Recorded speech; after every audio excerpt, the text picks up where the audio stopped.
Hi, I'm Dawn and this is where Shabby meets bling. I just went thrifting. Shocking, right? Well, I picked up a round wood cheese box and I am going to transform it into something that is not only patriotic and practical and portable, but most of all, it is gonna be pretty. This is Last Thing Thrifted, a red, white, and blue celebration.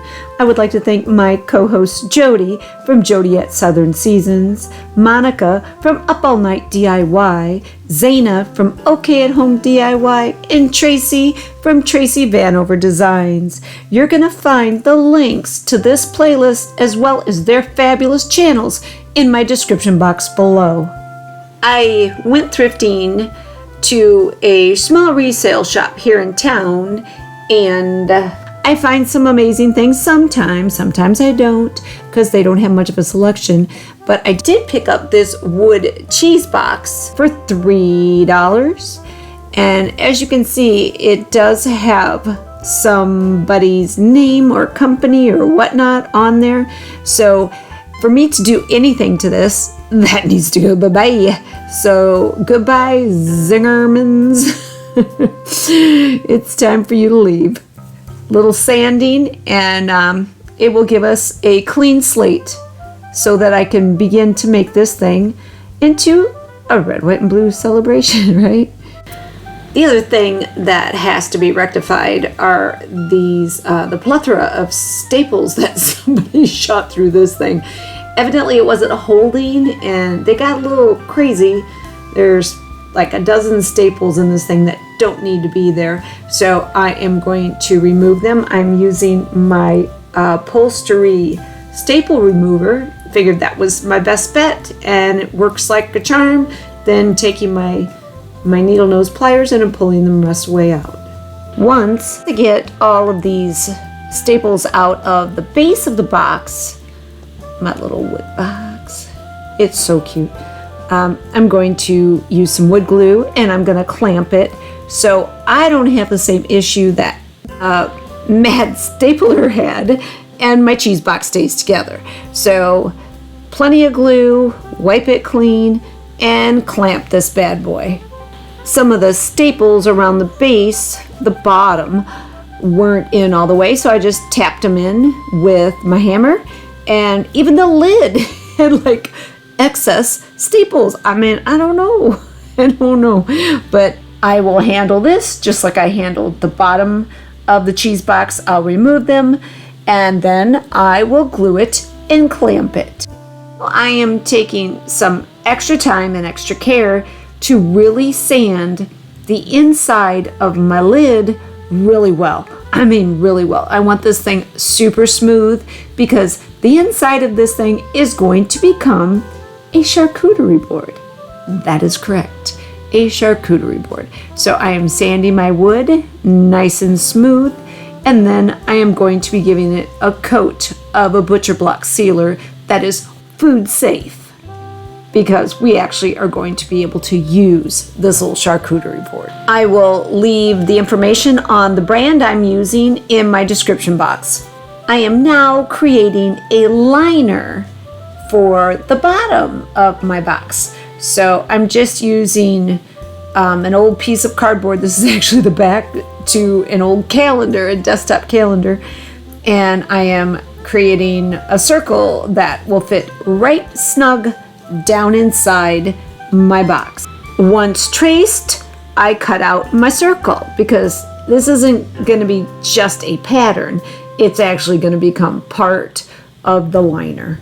I am using Heat and Bond, and this is Ultra Bond, and I am cutting a circle out of my Ultra Bond the same size as the circle that I just traced from the bottom of my cheese box, because this Ultra Bond is going to actually get cut out and ironed on to the cardboard. And then to iron on the cardboard to my beautiful paisley that I picked out with these beautiful shades of blue, I will create darts. Then I will use fabric glue to glue the darts on the back side of the cardboard. This Waverly fabric is the second fabric I'm going to use in my liner, and this will end up being a ruffle that goes around the perimeter of the inside of the box. And I've got a gorgeous plaid here, which will coordinate beautifully with my paisley and all those blues. A lot of people are afraid to mix patterns, but there's really there's a method, a formula when you're combining patterns. Now my plaid here is a stable pattern, and my paisley is a pattern that has movement. So I am going to be combining them both. I'm going to add a stable pattern, my plaid, with my movement pattern, my paisley, and they're going to add balance to one another. Changing the scale of the patterns on different planes is another great way to add interest. So try it. Go out of your comfort zone and grab some different patterns and put them together, and you will see how amazing they turn out. As you can see here, I have cut strips of fabric and I'm ironing a fold. The fold will go on the inside so you won't see it. And now I'm ironing little pleats all the way down to create this ruffle for the inside. And the great thing about using a pattern that has straight lines is I know my pleats are perfectly straight. Now I'm going to come back and finish gluing my pleats in place. This is a glue stick, a fabric glue stick, and this thing is like a miracle. I mean, I love this thing. This beautiful blue ribbon came from the Dollar Tree, and it matches, it coordinates with some of the color that's in my paisley. And what I'm making here, of course, the round circle goes into the bottom, the ruffle goes around the sides. And as a whole, my cheese box is going to be a picnic pack. It is going to be a Patriotic portable picnic pack. And these ribbon that I'm cutting, I'm going to glue half on one side of the back, as you can see here, and half on the other. And then when in place, they will come around and be able to tie things like plates and bowls and whatnot into the cheese box, so that if the cheese box stands up, you won't lose any of your goodies. Now for the exterior of the box, it needs some decor, and I'm going to be creating some of my sticky stencils with these letters. They're wood letters. I'll be using those, and some stencils that I made for previous projects, which I'll put all this in the description box below. But these are all, I keep all the stencils I make, because you never know, you just never know when you might want to use them again. So this is what the top of the box is going to look like.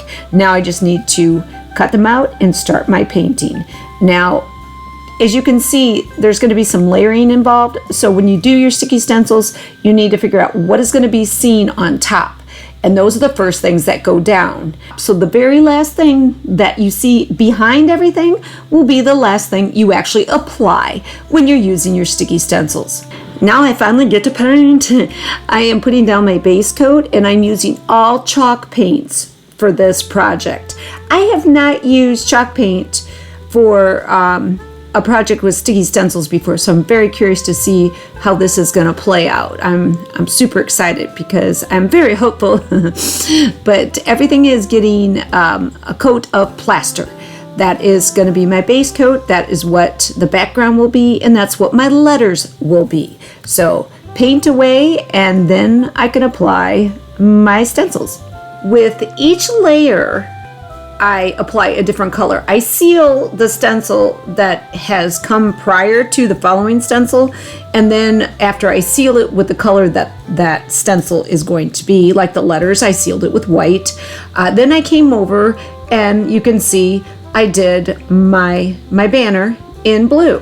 And this is a blue that I've picked out from that paisley color, so it's going to coordinate beautifully with that paisley. And I'm just applying heat to remove my stencil. You can still see underneath the banner that I took off my lettering, and you can see that I did my stars in red. I will be painting the perimeter, that little rim of the lid, in these two colors. I comboed them. The ocean is what I used for my banner on top of the box, and I comboed ocean and pool to get this beautiful color, which is also taken directly from my paisley. And I will paint the little rim of the top and the bottom of this cheese box. Now to get that base coat of plaster on the bottom of the cheese box, and at this point I am painting the entire box, every bit of it, because I'm going to do something special here in a minute once I get a nice coat on it and it dries thoroughly. The bottom is totally dry, and now I'm going to create some stripes. I am using just painter's tape, real simple, real easy, and I'm lining it up.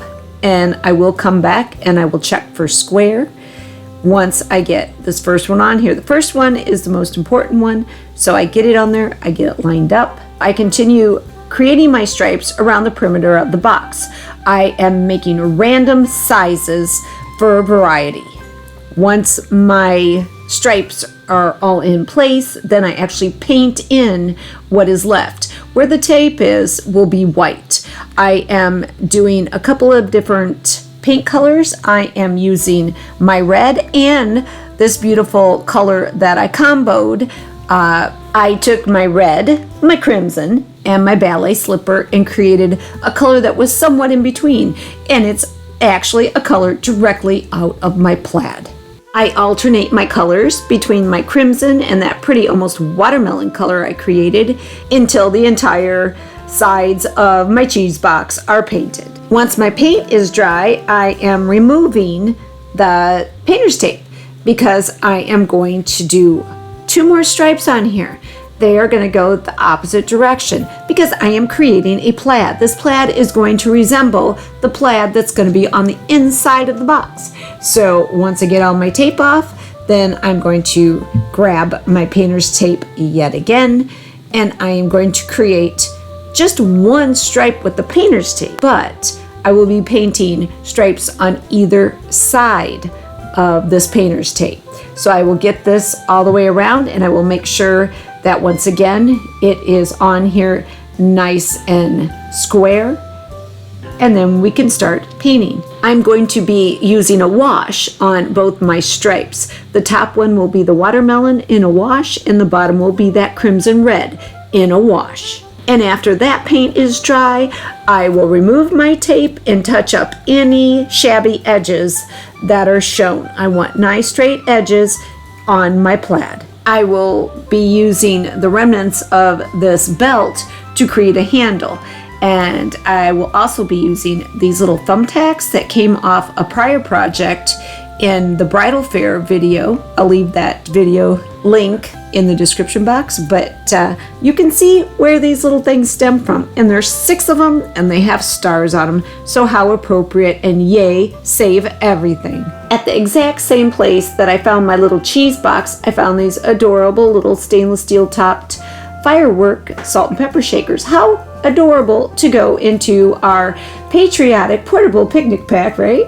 And while I was at it, I thought I need something for service. So I ran to the Dollar Tree and I picked up some items. Some colorful toothpicks because the top is a charcuterie board, and some little bowls and plates, and some beautiful napkins. So I really like the flag napkins, really cute, and they all are in the colors of our fabric and our paints used in this project. You may remember that I thrifted this Cracker Jack tin.